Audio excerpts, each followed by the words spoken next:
Welcome to Conversations with Bob and Sherry. Hi, Hi, Sherry. Bob. What are we talking about today? Well, first of all, I hope you had a great Thanksgiving. I hope all our viewers had a good Thanksgiving. Yeah, so I just want to get through a couple headlines. I know we want to talk about inflation, and you have a lot the material prepared. So let me just get through a few headlines that's related to the inflation.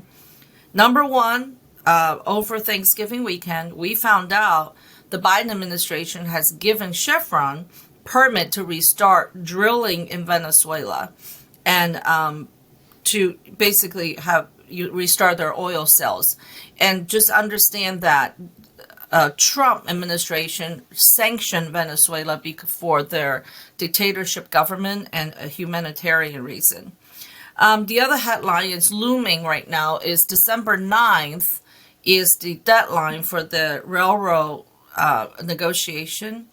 And so let me just read you the two headlines. In This is in September of 2020, September 12, 2022, and this is from. I'll post this online so our Facebook page and everybody can see it. On September 12, 2022, it says the White House is racing to prevent a railroad strike, worker strike, fearing it could cripple the economy and hurt Democrats in the midterm. That was September 12, 2022. As of yesterday or a couple of days ago, this is from New York Times headline. It says Biden says congressional leaders must act to prevent railroad strikes. So this is post midterm, and of course we will be talking about the widespread protests in China. So that's pretty much what we're going to be talking about. That's related to inflation. Okay, very good. Well, let's start with the Chevron deal. So I wanted to see what some of the background and history was, and to be able to sift through the headlines. And what had happened was, Chevron was working with the oil company in Venezuela that became state-run, and then they pretty much sanctioned Chevron to, they had to pull out of Venezuela. So European countries and the U.S. were sanctioning Venezuela, but Iran and Russia are supporting Venezuela. So the situation is just continuing to erode in Venezuela, and it's primarily due to inflation, which is a little segue. But so there's the conditions now. Chevron is allowed to go back in and start drilling and producing oil. They are not allowed to give any money to the state-run oil company, PDVSA, and no money is allowed to go to any Iranian or Russian companies, only American companies.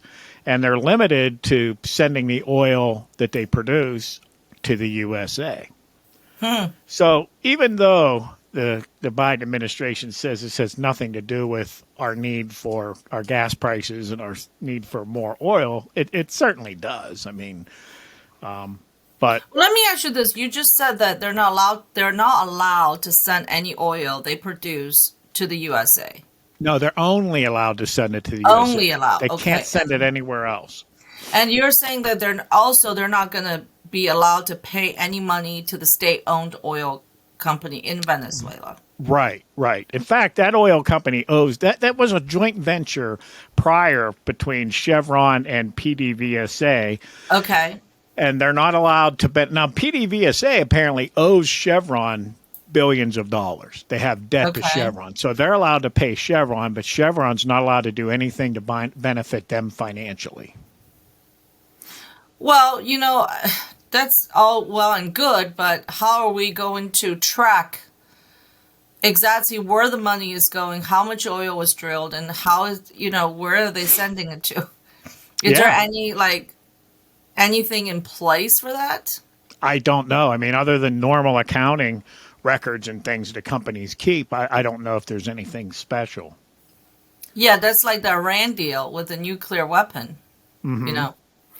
So we made a deal So with them, we hand them a lot of money, and then we don't, and the next thing we know, we can't even go inspect the site. Now, what precipitated this is the Maduro regime agreed to meet with the opposition folks and try to hash out some cooperation. They actually had a meeting in Mexico City at the same time that Biden announced that we would allow Chevron to go back in. So what's going on is Venezuela has billions of dollars in international banks that have been frozen by the U.S. and European governments. So these are banks, American banks, European banks. So we froze their assets, so they can't access their money. The Maduro regime met with the opposition leaders in Mexico City, and they're asking the UN, United Nations, to oversee a fund to help Venezuela. So they want the United Nations to say, okay, we're going to set up a fund, and that's only going to be used for food, healthcare, and infrastructure to help ease the suffering of the Venezuelan people.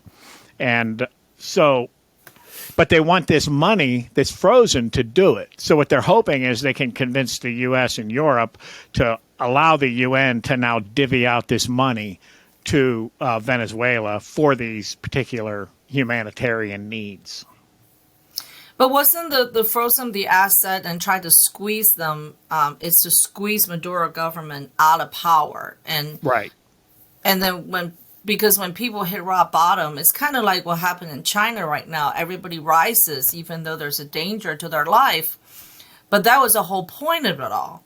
So if we give them a lifeline, and that government will still be in place, and we still have the dictatorship in place. So it's not helping to, for at the end of the day, it's not going to help the people. Oh, well, yeah. I mean, and I think a lot of Americans are going to be skeptical of the UN being sort of the overseer. There's Absolutely. A lot of international corruption. Right. But here's an interesting piece I found in the Washington Post. What they're reporting is when Biden campaigned, he was critical of Trump's sanctions in Venezuela, but he never changed them. And they're saying he didn't change them because the Democrats didn't want to alienate the Venezuelan and other Latin American immigrants come election time. Okay? Because for those people, they're very much anti-Maduro government. So even though Biden criticized Trump, he never did anything, and the Washington Post was saying that's because they were worried about the Hispanic vote. Well, now that the midterms have ended, the Democrats didn't get the Hispanic vote that they wanted. I mean, in Florida, it went to Republicans. Right. So, that kind of ruins that. So now they're I guess they're going ahead and helping what they say the Venezuelan people. That's how they're trying to sell it. That's one of the reasons it's very critical for them to say this is only to benefit the people and not the government. And a part of that is for the Hispanic voter here in the U.S. Well, once the money flows into countries like Venezuela, right now we'll keep sending money to Ukraine. We have no idea where this money is going to. We have no idea who's benefiting it. And it just, there was a reason why these countries were sanctioned. And I think Trump sanctioned them hard. I mean, look what's happening to Putin, right? When we started producing our own oil, selling our natural gas to the European countries, they're not depending on Putin. And Putin lost his lifeline. And the minute we open that up for Putin, which the Biden administration opened up for Putin, he has money to fight his war. And as of right now, we are still buying oil from Russia. We're still purchasing. European countries still buying oil from Russia. So they're handing Putin money to fight Ukraine. And then we're handing Ukraine money to defend Russia. Right. I mean, this whole situation could have been completely avoided. Yeah, I mean, if we got into the Ukraine thing, I mean, the U.S. and Europe from the time of, Germany's reunification, they made a commitment to Russia that there would never be NATO in Ukraine and those border countries. And then they, starting, I think, with Obama, they started to change that rhetoric. And, that's what Putin claims is a major contributor to his decision there. Yeah.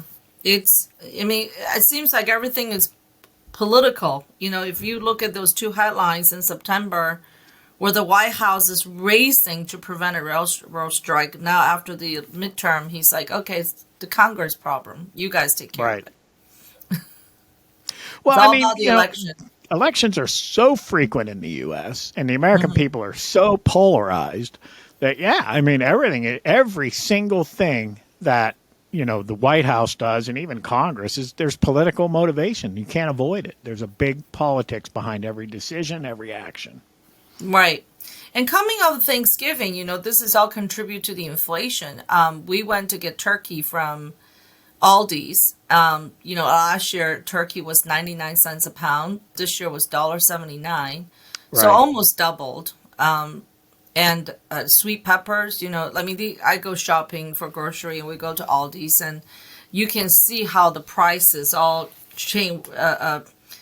A jar of dry prune, went from 3.36 now to 5.43. Not to be specific, but yeah, I mean everything has gone up so much. So now, do you do grocery shopping at your house, or your wife does? I do, yeah. And I definitely noticed the turkeys because Giant Eagle used to spend $25 on groceries to get like a 69 cents a pound turkey. They didn't have any special this time, and I think I paid $1.69 a pound this year. Okay, yeah. So So the inflation's definitely there, and then our diesel shortage that doesn't help the farmers and yeah, the ranchers. So that helped, to increase the cost of meat. And I think everybody kind of know, but this railroad strike is going to be devastating to oh yeah. even if they were shut down for 1 to 2 days, I think it would be devastating. So, Well, the government actually has the power to order them not to strike. And that's what Biden is now talking about. So before the election, he was very supportive of the unions. Now that the midterms are over and he knows that a strike would be devastating to the country and to him, so Congress has certain powers, and so does the president, to force them to go back to work. And, so that would be he's interesting. exercising that now. Oh, well, then that's, buyer's remorse, right? Same thing with the student loans. Everybody thought their student loan would be forgiven. And Yep. now we're going to have a new Congress coming in and, Well, and they knew that. I mean, the Biden and the Democrats, they knew that was unconstitutional. So, but they were just buying votes. It doesn't matter. It's like using the media, reporting things that will never amount to anything, like the documents. I would bet anyone that those documents at Mar-a-Lago, that's just going to go away someday. It's not going to amount to anything. But they get the benefit of having that in the news all the time and having their people, oh, he has top secret documents. He did all this horrible stuff. And in the end, it's nothing. You watch, it'll turn out to be nothing again. and that happened they did that right before the midterm as well. Right. Oh, that was all calculated. Absolutely. Yeah. The So, January 6th hearings, the Mar-a-Lago raid, all of that was a calculated Democrat strategy towards the election. And that's part of what the Republicans are now investigating. I've heard some people criticize the Republicans for investigating. And, I get they were, the Hunter Biden laptop, but the issue of politicizing Department of Justice and misusing, government, law enforcement and things for political purposes, that's very important. I think that has to be investigated. well, no, I think the Hunter Biden laptop should be investigated because, we're talking, if you look at the Biden White House policy towards China, towards Russia, you have to be skeptical of why every policy is benefiting Russia, is benefiting China. At the end of the day, it's not benefiting us at all. Sure. Why do we have that issue? And especially with the protests in China, interestingly, these protests has been going on for a couple weeks, I believe. And then the lockdown is so extreme. 10 people were burned to death. at this in the Uyghur among the Uyghur people. They are already being condemned in China and being tortured and sent to basically they call the education camp, but it's essentially a concentration camp. Hmm. But you don't see any public condemnation to that from United States. No. And no celebrity is out there screaming and saying this is wrong. I don't see any major news network even barely reporting it. And when they report it, it's so interesting to me because if this was happened in United States, if this is a Republican president, even remotely something like this happened, I'm sure it will be in a 24/7 news cycle, and the anchors and the commentaries will be extremely critical of what happened, but it's fairly silent. Yeah. I mean, they're actually, the news that I hear, they're actually somewhat complimentary of the zero COVID policy. So, they don't criticize what is actually behind all this and causing it, which is the strict government policy still on COVID. And so, I mean, if they don't compliment it, they kind of treat it as matter of fact.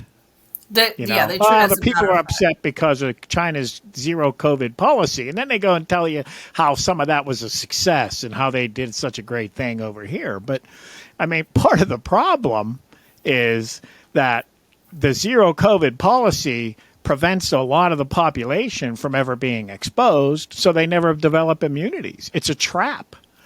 I mean, we have, vaccine immunity and we have natural immunity. So countries like the U.S., as the virus evolves to be less severe and the humans evolve to develop more natural immunity to it, that's where you get to where we are now, where a president says COVID's over.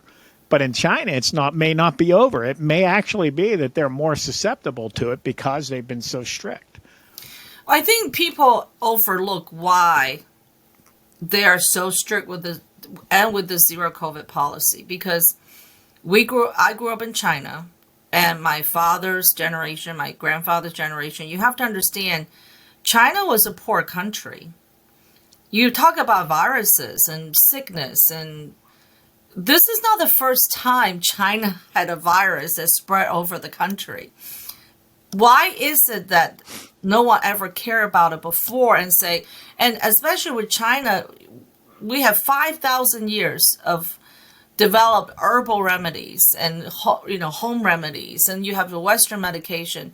The medical field has never been so available to the Chinese people, and deadly viruses in China has happened over thousands of years. And in recent history, I remember when I was in grade school, I was sick all the time, and they were trying to, they don't have even the medication to cure you, so you just have to get over it. Why is it this time around they're locking everybody down? I think people overlook the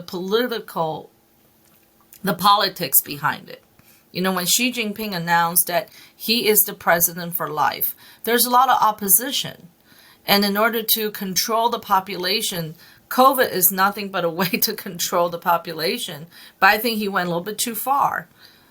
People's livelihood are impacted. When people are dying, jumping off buildings, and kids can't get their medication, and they weld down your door. Can you imagine if a government come to your house right now because your phone shows a red, and then they weld your door and you cannot go anywhere? Mm-hmm. Now, isn't it true that then I don't know what his title is, chairman of the party or whatever, Xi Jinping, they had term limits, right? And this latest election, he defied that, and as you said, declared himself the premier for life, or what is his title? Essentially, he is the president of China, but he is also the top chairman of the Communism Party. Right. So, prior to him, it actually started with Deng Xiaoping, and it was a 10-year term. So, after 10 years, the president will appoint a successor. So it's not through election. He will select a successor, usually about 2-3 years before, and then this person will start showing up in the meetings with the current president, and then the power will hand down. So that's what's been happening in the past. But Okay. I think a couple things. Xi Jinping really wants some kind of legacy, and taking Taiwan back, it's part of his agenda. And I think that until that happens, he does not want to pass it on to another person. And so he has incorporated a lot of extreme policies. And some of the people in China are actually saying this is worse than Cultural Revolution, because during the Cultural Revolution, it was people fighting each other. But now it's just the government came down and suppressed the population. The young people in China, because the information technology, they understand the Western way of life, and they crave that, they want it. So it's different from back in the Cultural Revolution days. The young people blindly just trusted the government and then start to condemn, the older tradition. Sound familiar? Yes. Hey, I gotta People in pause. America blindly trusting the government. Is there any chance that these protests are going to have any sort of influence on Xi Jinping and the government direction, or are they just going to get squashed? Well, I actually was very emotional this morning watching the protests. I think, number one, people have to understand there's over 180 million cameras in China. They're everywhere. So the people rising to protest, they know their life, they are putting their life on the line. Even they're masking themselves, and they put these white papers out. So they spread from Shanghai to Beijing to Shenzhen to Hong Kong.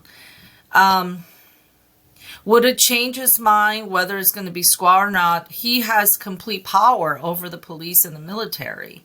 So my fear is that eventually people are going to die. I don't know if you remember Tiananmen Square, where the Yeah. student was protesting for weeks and weeks, and with a hunger strike, and eventually the tanks start to rolling out. So Yep. that's my fear. That's what's going to happen. He's not going to admit defeat, or he's not going to apologize. That's just not the way of the Chinese government. So eventually those kind of tactic is going to come out. And that just makes me very sad, because I remember when I was in Hong Kong, it was under the British rule. There was 1 million people march in support of the Beijing students, and we were had the freedom to march and express ourselves. And actually, the school all announced that you guys have a day off. Go out and march and protest, and peaceful protest. So that makes me sad that at some point, my fear is a tank's going to start coming out, and they're just going to shut the camera down, and they're going to start shooting. That's essentially what happened in Tiananmen Square. They got rid of all the cameras, and then the military came in. They just randomly start shooting their own civilians. So that's probably what's going to happen. Now, I'm hoping, that's the reason I think it's interesting to me our media is now reporting that, because that will show the young people in this country, the ones that really want socialism, communism, that it's okay with squashing the freedom of speech because they don't agree with it. Maybe they can kind of see what really happens in a country that implements all those policies. Eventually you have a dictatorship government. So thankfully we have a Republican Congress, we have a Democratic Senate, we have a Democratic president, and we still have Supreme Court. And maybe people will look at our country structure and say, wow, it is a great check and balances. Not one person have the power. I think we almost at that point, during this midterm, right? If the Republican lose the House, you essentially have one party rule, Right. and Which you that's had kind of before the election. right. Yeah. So I'm hoping that will wake up some of the younger people and say, "Wow, is this what one government sensitizing?" And if you think about it, those people are peacefully protest because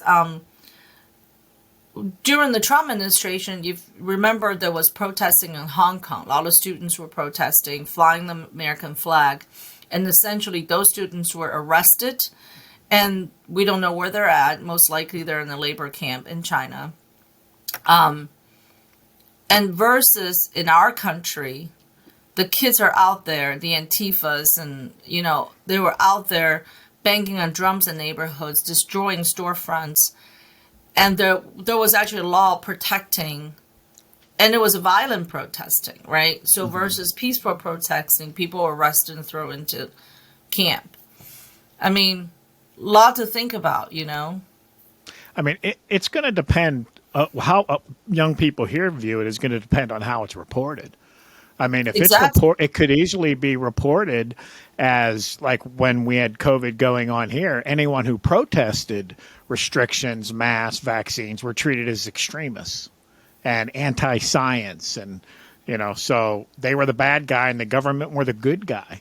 I mean, if they run that sort of narrative through China, I think it's a little harder sell, but people believe what they want to believe. Well, the difference is when you have people, young or old, living under the Chinese regime, and China is a communism government, but extremely capitalistic economy, right? Mm-hmm. So there is no such a thing as months of unemployment. If you don't have a job, you don't have a job. I mean, there's very little social program to help those who doesn't have a job. So people can't afford not to work. Well, there used to be social programs, weren't there? No, it's never a social program. What it is the government owned everything. There was no private enterprise. So essentially your housing, your food, your clothing, everything you have is being distributed by the government. So that was equality. So everyone had the same outcome. So that wasn't necessarily a social program. It's just the fact that the government owned everything, including you. I mean, I think it's the social program taken to the extreme, isn't it? Because you don't have to pay for your housing because the government provides it. The government's providing you with food. That's how it was. In fact, I recall, wasn't the one-child rule, if you violated the one-child rule, you were disqualified from all that. You didn't get free housing. You didn't get food. That's what I was told in the 90s. Well, no. So, I told you when I was born, I was homeless. My parents were punished because they weren't supposed to get married, and the government would tell you who you should marry. So, they marry each other. The government said, "Well, you married the wrong person, so you don't get housing." That has changed. Okay. Yeah, that changed in the 70s, towards the late 70s when Deng Xiaoping took over. So now that my mother worked for the bus factory, my dad worked for a bicycle factory, so everybody gets housing. Essentially you work for the government and the government will divvy up and say, okay, you get this, you get this, you get that. I remember they give you clothing stamps. And you can go to a department store. If you use a clothing stamp to buy a shirt, it costs more stamps to buy just a raw material. You can come home, make your own clothes. I know it's very hard for Americans to imagine that even happens. The government said, you're allowed to buy this much fabric. Here's what you have to do with it. But, and then that has, go ahead. Well, I mean, I was going to say, I don't think what people here in the U.S. don't understand is for a socialist, Marxist, this vision of everybody being equal and, all these, redistribution and people given the basic needs and, leveling the playing field, the only way you can do that is if you have somebody in charge controlling absolutely every aspect of life.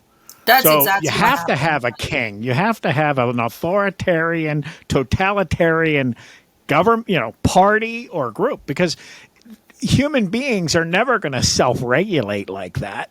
Right. So they say, well, we're not for that. We're just for this. But there's no way you can achieve your vision Right. without an authoritarian, all-powerful government I'll give you a to perfect decide who example. gets what. Right. I'll give you a perfect example. So we living in the bus factory apartment complex. There's like 7 buildings, or no, there are 5 buildings. So at the end of the row, there's a little cafeteria.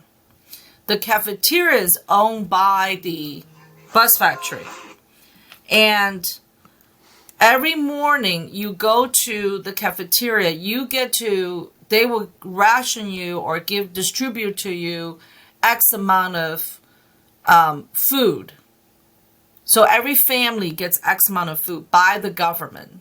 Okay. Now, if you want to Mm-hmm. buy, like I remember this clearly because once in a while they'll have smelts. It's like a little fish, fried little fish. Right. Now, if you want that, then you have to pay for it. So it's not that it doesn't cost that much because the government regulates how much money you can charge for everything. So if you go to a private farmer and they come in, they say, okay, I want to buy celery. Those prices were publicized daily basis. You can only charge X amount of dollar for celery or carrots or whatever. And so I remember I took $1 to go buy smelts, and smelts at the time only cost 10 cents. I lost $1, and that dollar meant $100 for my family. So I was severely punished.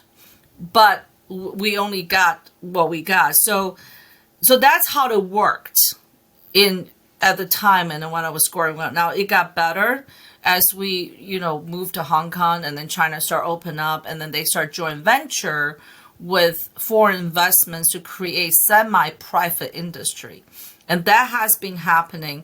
So as more and more people, as the economy become more and more capitalistic, the government is taking away all these social programs. So because Okay. you're no longer working for the government, you work for yourself. So I'll give you an example. I Well, mean, this is part of the reason why they know that people have to have a reason to go to work. I have to have a reason to have I to mean, if everything's produce. given to you, then all these 1.5 billion Chinese people won't go to work. So they want them to go to work. They want them to produce. So they take away the Right. social programs. They get rid of the social programs. And give you an example in Hong Kong. I mean, this is not China, but there's not even pensions in China. So for the older people, there are pensions from the government. But as a younger generation coming up, there is no pension. And now in Hong Kong, if you lose a job, you can go apply for unemployment, but that unemployment only good for 6 weeks. So I remember when my father lost his job, he said it's not even worth it to go apply because you wait forever and you only get 6 weeks. By the time you get your money, you already found another job because you can't afford not to pay your bills. So it's a very different way of living. And Right. therefore, when this lockdown happens and people can't go to work and the factory are shut down, not only impact our supply chain, but ultimately it impacts the livelihood of these people because all the government is giving to people is little rations of food. Hmm. And that has been in a very corrupt because people were delivering the ration of food. They all rotten food, and the Right. good ones be taken by the government workers for themselves. So there's a lot of room for corruption when you have this Sure. totalitarian distribution channel versus private. Anytime you don't have accountability of government officials, people with power, you're going to have that. I mean, I'll give the good food to my friends and relatives, and if I don't like you, I don't like the way you cut your grass, you're not getting good food. Yeah. And I want So people to also understand when we had our lockdown in Pennsylvania here, we we are not confined to our house. And even if we were confined to our houses, most people have a little piece of yard they can go out to and hang Yeah. out and be with their neighbors. That's not how it works in China. You know, everybody No. live in these 900 square feet apartment. They're like ants. And And you they get, lock it down, and they have they people at lock the it down. door. You can't go in, you can't go out if they don't let you. So, Right. Yep. okay. Let's talk about inflation. Just, Yes. we kind of jumped around, but inflation is when we know it is when prices go up, things are more expensive. But what's really kind of happening is the value of the currency is less. So the money you're earning, the money that you have, prior to inflation, doesn't buy as much as it did later on. And this is really high inflation is really bad for an economy. Look at Venezuela. That's where Nazi Germany came from. They invoked emergency powers because of the horrible inflation. So the United States has created the Federal Reserve to try and control this. So a growing economy is good. When an economy is growing, more jobs and more demand and, salaries increase, things like that. But if it's growing too fast and the demand begins to exceed the supply, then you get inflation. Or if something interrupts the supply, like a global shutdown during COVID, and then followed by people not wanting to work, the workforce being dramatically reduced. So if you reduce supply or increase demand too much, that drives inflation. So the Federal Reserve controls, basically they try to control the money supply with interest rates. The banks have to follow Federal Reserve rules. And if the Fed wants to reduce the amount of money in circulation, which will raise the value of that money, it'll slow down the economy. They force the banks to buy securities. So they basically take the cash away from the bank and they give them treasury securities. They raise interest rates. So the banks have to maintain a certain percentage of their outstanding deposits has to be maintained in cash. So if people want their money, they can get it to prevent the run on the banks that we saw in the past and things. So if a bank is loaning too much money and they don't have enough reserve, they need to borrow that from somebody. They'll borrow from banks that have extra reserve. That's this overnight lending rate. Banks are loaning each other money. And the third thing they have is the Federal Reserve. Banks actually have money on deposit with the Federal Reserve. And, they'll give them money for reduced rate. So by raising interest rates, it makes it more expensive to do business. It slows down the economy. It takes money out of circulation, and it tends to raise the value of the dollar. So simpler, like housing. Interest rates for mortgages have been down to like 1% for a long, long time. Now they're really going up 7-8%. That translates to a much higher monthly mortgage. So that slows down home buying, and it's actually reducing the value of homes. So that's the same effect that Federal Reserve tries to have on business. They'll even push you right to the brink and even into a mild recession if necessary in order to stop inflation. So we always talk about recessions are sort of the worst thing that can happen, but out of control inflation is actually worse. Well, here's the problem with today's. Our inflation could have been avoided if we would just start drilling our own oil and start bringing the manufacturing back. And that's what the previous administration were doing. We didn't have to have this inflation. So this inflation has nothing to do with the growing economy. Right. Now, I understand when you raise interest rate to slow down the economy, we don't have a growing economy. We have a slow down economy and we have a high interest rate. This two combination is disastrous. Yep. So we have a supply problem. We have a supply problem. So the fact that the reserve is raising interest rate now to fight inflation, it's little oxymoron to me because where is the growing economy? Just because the supply is short of demand is higher than supply because we don't have a supply chain. Our gas price is high. That's created. We don't have to have a high gas price. And that kind of Right. slows down everything. And then another thing is, I just heard a news the other day, which I would do I mean, some you're right. research. It's kind of a scary situation because it's It is a not very because the scary. economy is overheated and we're growing too fast. It's because we had a drastic interruption in our supply. Right. So this is not the time to raise interest rate, as a matter of fact. So I don't understand why the monetary policy is to raise interest rate to fight this. Disinflation has nothing to do with the growing economy. As a matter of fact, people's money worth less. So let's just say in a growing economy like the previous administration, right? Even though there was no talk about setting a federal to increase a federal minimum wage, but market was competing for labor. So organically, they raised the hourly rate on the bottom Right. line Supply and workers. demand. Supply and demand on the labor market. But what's nice is when you went from making $10 an hour to 15 an hour, now there's an actual growth in your money because you can still go to store. You can pay $2 for a gallon of gas. So the the increase in your salary meant something. But now, even with 15 and 18, and some people making 19, they said they're not able to buy as many things.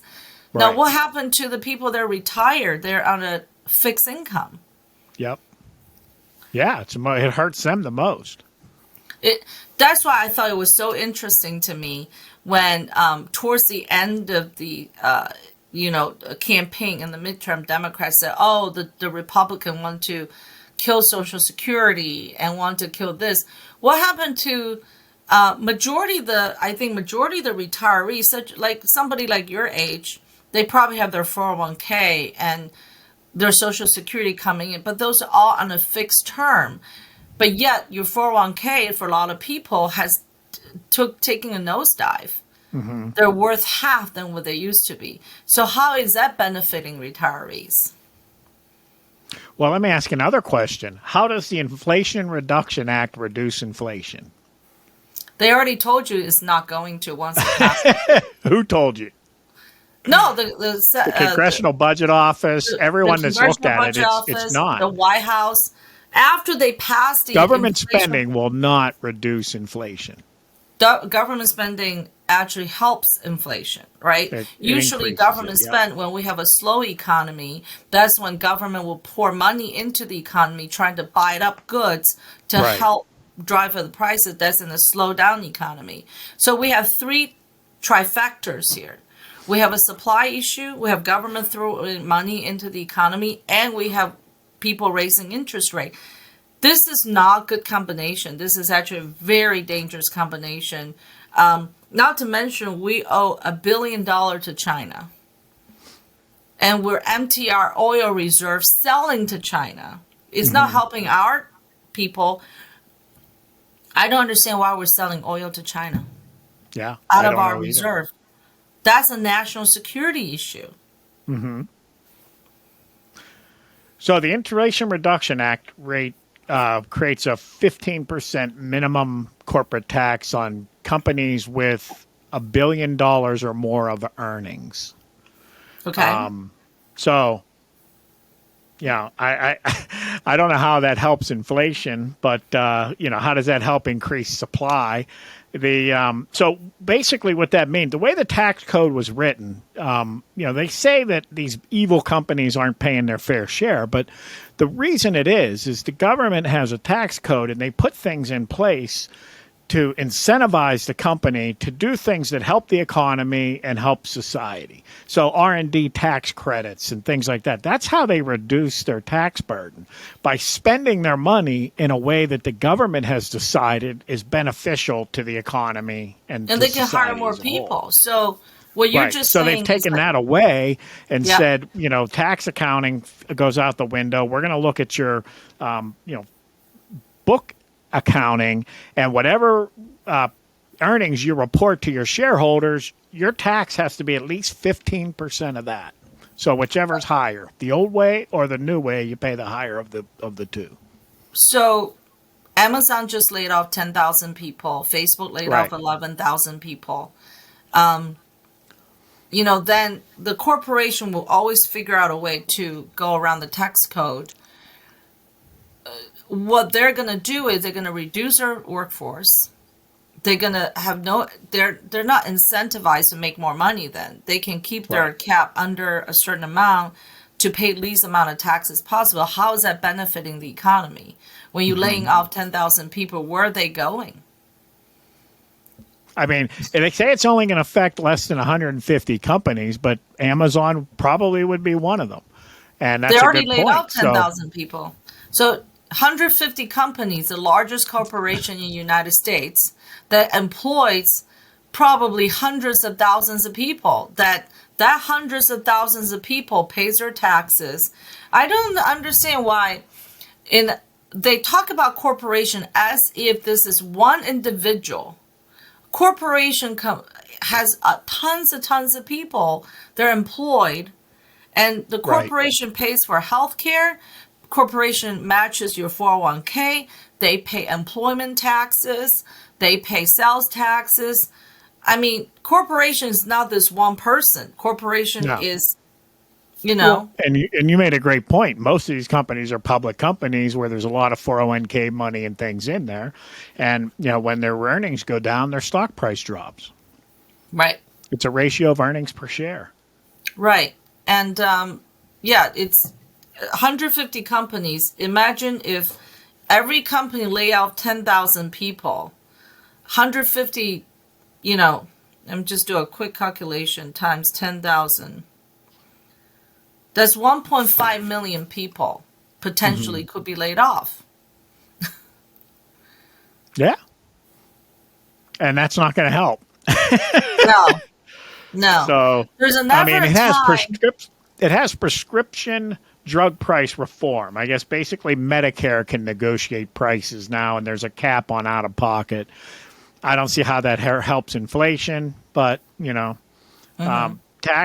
increased the IRS. IRS claims they haven't had enough people to enforce and make sure they're collecting all the taxes, so they $80 billion go to the IRS and they're increasing the number of agents. It's not replacement. 87,000, and that was something Kevin McCarthy said that's the first thing they are going to vote on to get rid of. Well, because I just have a question. How does that help inflation? How does that reduce inflation?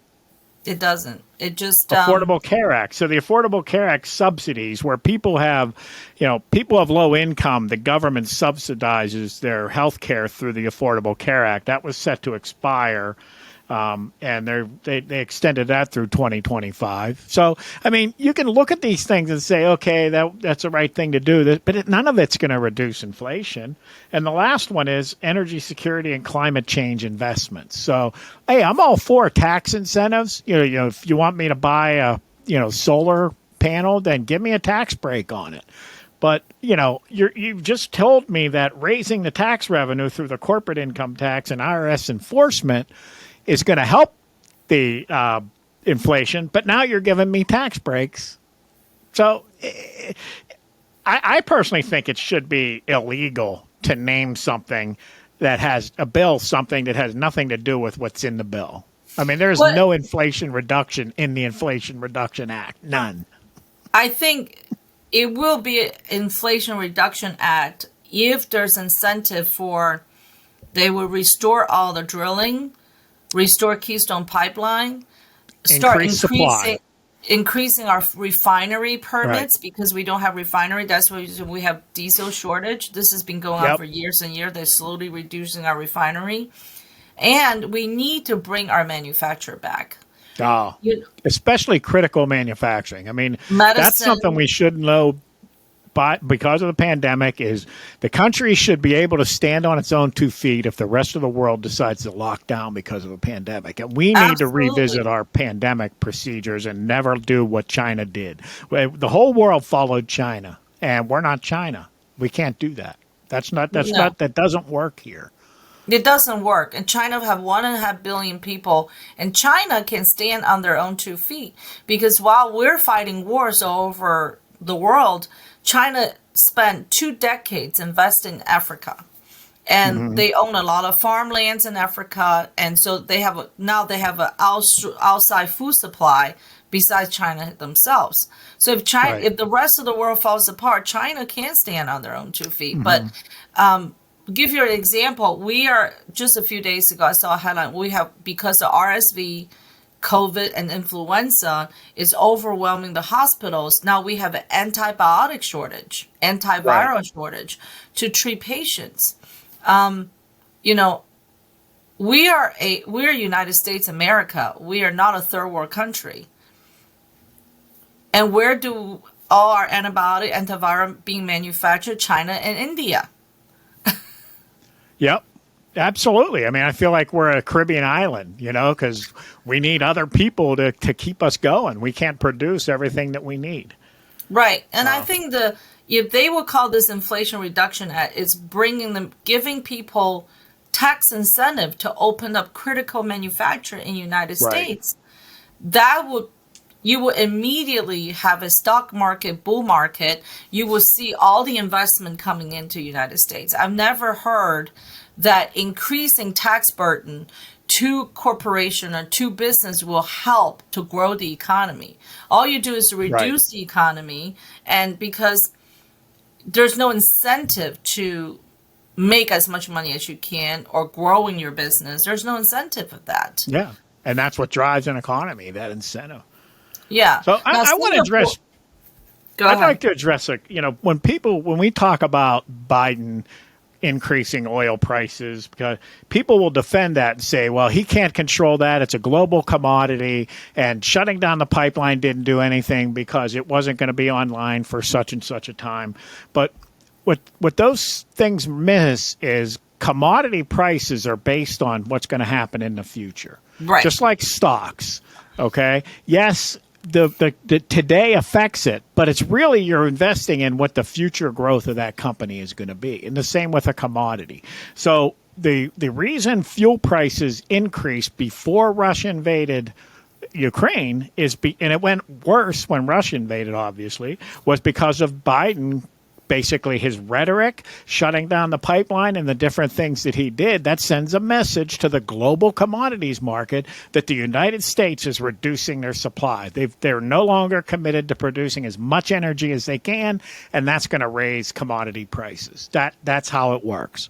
That's how it works. And You can't tell me the day that Ukraine or Russia invaded Ukraine that the supply of oil completely collapsed. It didn't, but it signaled that that's going to be a problem. So it's the future that drives commodity prices. And, the policies that you put in place, you're not going to if you're not going to be a country committed to producing as much energy as you possible, you're driving up energy prices. And that's what he did. We went from being a, net energy exporter, energy independent United States for the first time in history, which that signals to the world and the global market, hey, it drives prices down.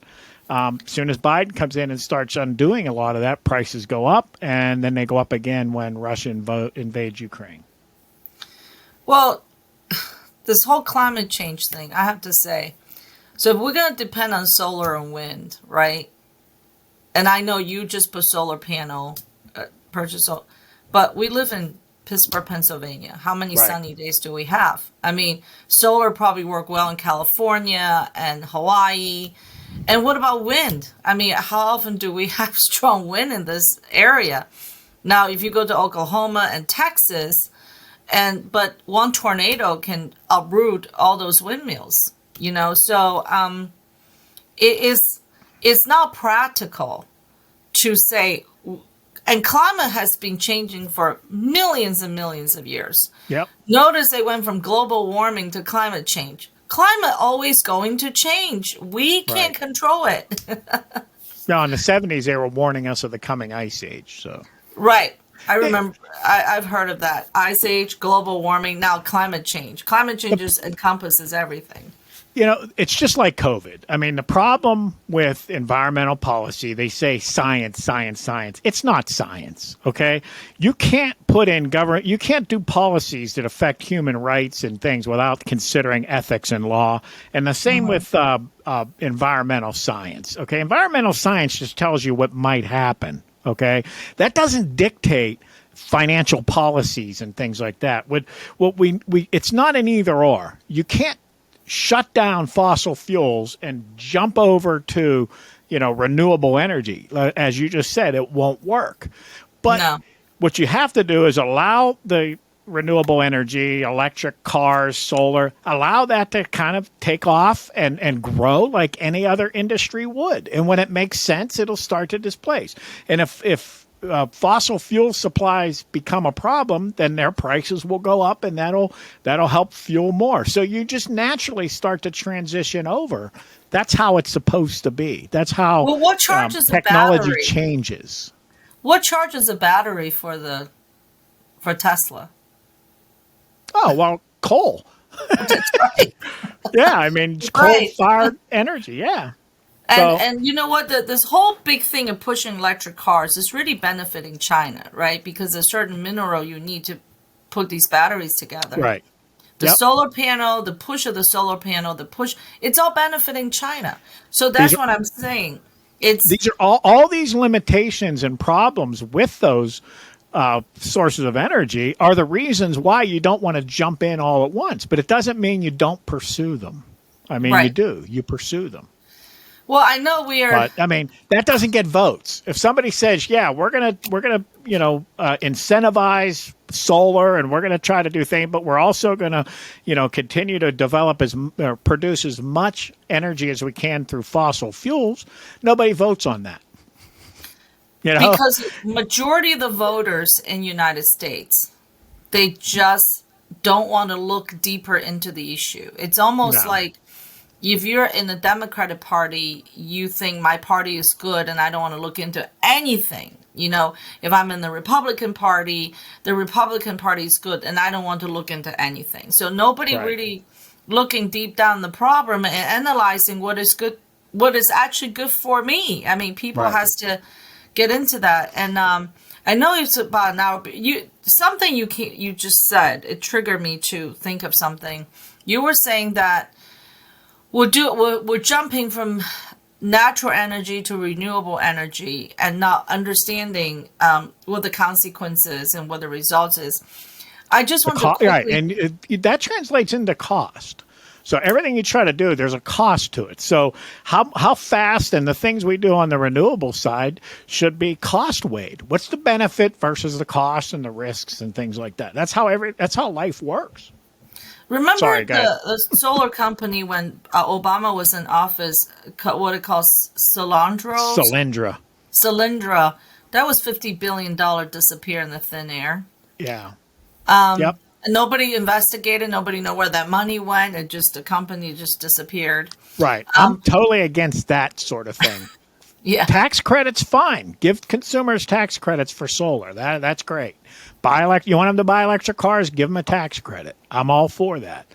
But taking government money and saying we're going to invest in a company and we're gonna basically manipulate everything. No, I'm not. I don't agree with that. That's not government's job. Well, that's kind of what happened. I want to just say this. This is a little bit unrelated to the inflation, but I want to talk about that's basically what happened with the vaccine, right? Yep. We're throwing money in Pfizer and Moderna and deciding which vaccine is better rather than let the market dictate. They pulled the Johnson and Johnson off the market completely, and that's actually a traditional vaccine that used the adenovirus instead of the new mRNA technology. But maybe next time we can talk about it. Is that there's a documentary on? It's called Die Suddenly. It's trending pretty much on Twitter and Rumble. Yeah. I think a few days ago, 7 million people watched it. But there are some footage are being debunked. So Right. they've used some footage that's actually not true. Those people did not die. There's probably various other reasons. But again, like you said the last time, we don't have the other side come in and explain it at all. You know, Right. this Die Suddenly documentary is widespread, and by next week come along, it's probably going to be 20 million people watch it.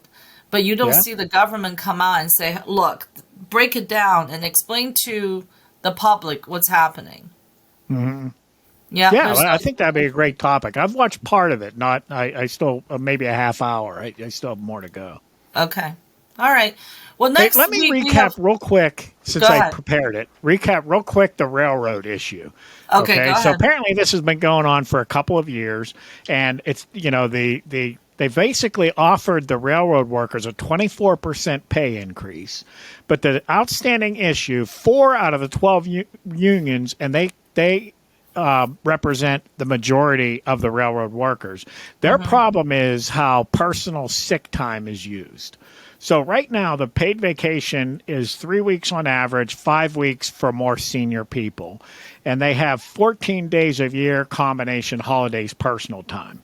But what's been happening since the pandemic, the workers are on call.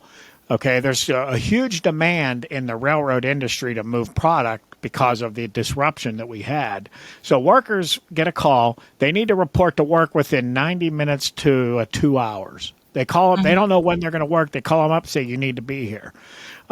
So what the workers are saying is this is creating too much of a hardship. I can't schedule a doctor's appointment.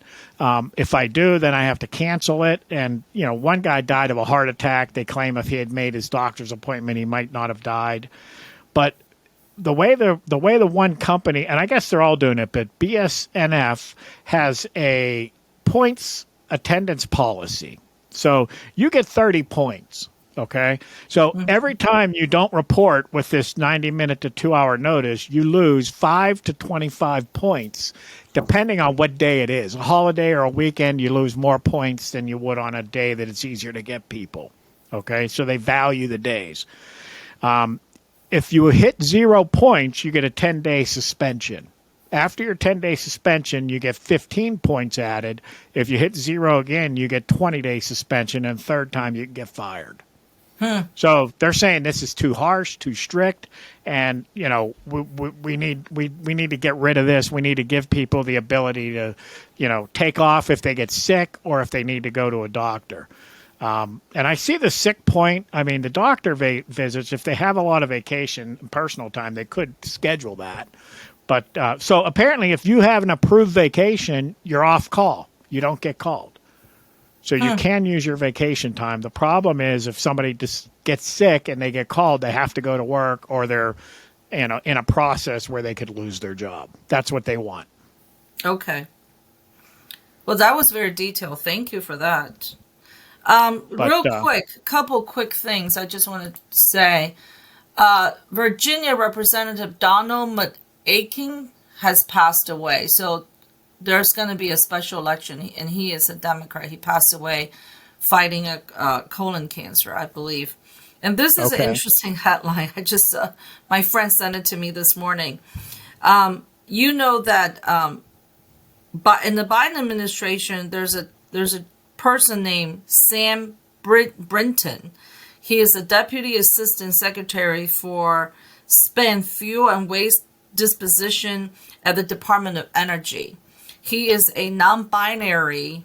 He's a non-binary, and he is charged stealing a woman's luggage at the airport. Apparently, it's a very Brawley luggage that is worth about $2,300. I thought that wow. was funny. Yeah, so we're gonna put that on. It's a New York Post that just came in this morning, and next time we're gonna talk about. I guess Pennsylvania Department of Education is having this culturally relevant and sustaining education program framework and guidelines. So hopefully we Okay. can get this girl come on. She runs a EF Parents Facebook page, and we're gonna do some digging to this, and then maybe hopefully have a special guest come on that can give us a little bit more insight to that. But Next week, I'm very excited. We have a special guest coming on, Bob, is Jason Ritchie. He will be All our right. special guest next week. Okay. And Jason was in the primary for the Pennsylvania governor election. He Yes. dropped out before the primary, No, he right? dropped out after the primary. After the primary. Okay. No, wait. No. You're right. He dropped out before the primary. Right. He dropped out right after the signature collection. Okay. Yeah, he dropped out right after the signature collection. And then he was the only candidate for governor in Western PA. And that has changed once Melissa Hart put her hat in. And you remember we had 10, Republican had 10 governor candidates. Yeah. Each one of them have to collect, I believe, 2,000 signatures. And then Okay. so when the signature collection, the petition was done, all 10 of them made the cut. So at that point, Jason decided to drop out. And it'll be interesting to talk to him about his decision. I know a lot of people in Western PA was very disappointed that he dropped out. And that Hmm. will give him a chance to kind of talk to our audience about why he did that and, what is his future like. Okay. Very good. All right. This has been great. Thank you. All right. Thanks, Sherry.